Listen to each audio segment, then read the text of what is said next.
D'autres questions? Moi, j'ai une remarque. Bien sûr. Il est très bien foutu, votre programme. Merci, Vraiment, Henri. Julienne et Olivier, félicitations. Si je Oh, devrais le c'est faire, Julienne, hein, c'est Julienne. bien, Julienne, vraiment félicitations. Avec toute mon expérience, énormément de formation en business plan Canvas, en elevator pitch, en tous ces trucs que quand tu travailles pour une boîte comme Apple, tu reçois cadeau. Hein. Il est très bien foutu, votre programme. Vraiment, chapeau. Vraiment, chapeau. Je vais faire de la pub. Je ne sais pas si moi j'en ai besoin, mais je voulais voir, je voulais une fois voir Olivier d'ailleurs. Et Oui, c'est je me génial. dis, tiens, qu'est-ce qu'ils vont foutre là-dedans, hein? Mais c'est génial, c'est vraiment bien. Je crois qu'il y a un point plus difficile, c'est le point 6 là, devenir un expert en session de vente. Ah. C'est plus facile à dire qu'à faire. Ça, on sait. Complètement. Mais si vous voulez, ce qui m'a permis de concevoir ce programme, c'est aussi ce que j'ai préparé moi pour me lancer en tant que coach au Brésil. C'est-à-dire que lorsque j'ai fait mon master à l'ESSEC en marketing management, ma thèse professionnelle de ce master, c'était justement lancer mon activité de coach au Brésil. Donc, j'ai appliqué tout ce que j'ai appris pendant 15 mois de formation. Je l'ai travaillé sur ma thèse et en plus, je l'ai fait sur une dimension internationale.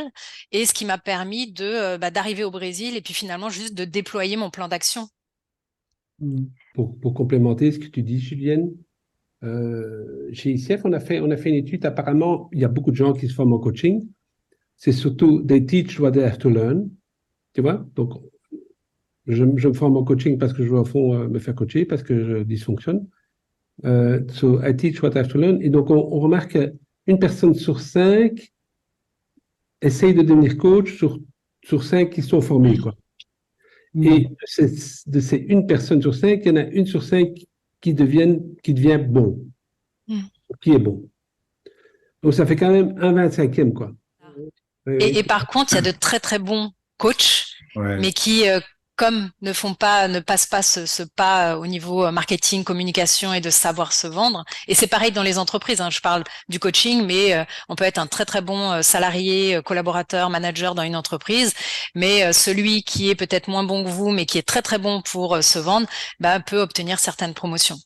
C'est pour ça que je parle de marketing de soi, parce que c'est savoir déjà qui je suis, ce que j'ai à offrir et comment je peux justement capitaliser dessus et assumer ça, sans se dire c'est un gros mot et non, se vanter, parce que parfois c'est certaines croyances limitantes, hein, on parle le même langage, de se dire se vanter, c'est manquer d'humilité. Se vendre, c'est manquer d'humilité. Oui, oui.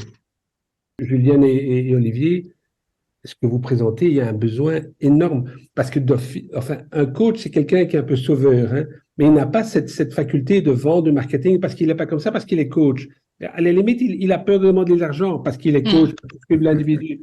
Et donc, c'est très, très bien ce que vous faites. Hein. Très, très bien. Hein. Merci, merci Henri. Oui, vraiment. Merci beaucoup. Merci.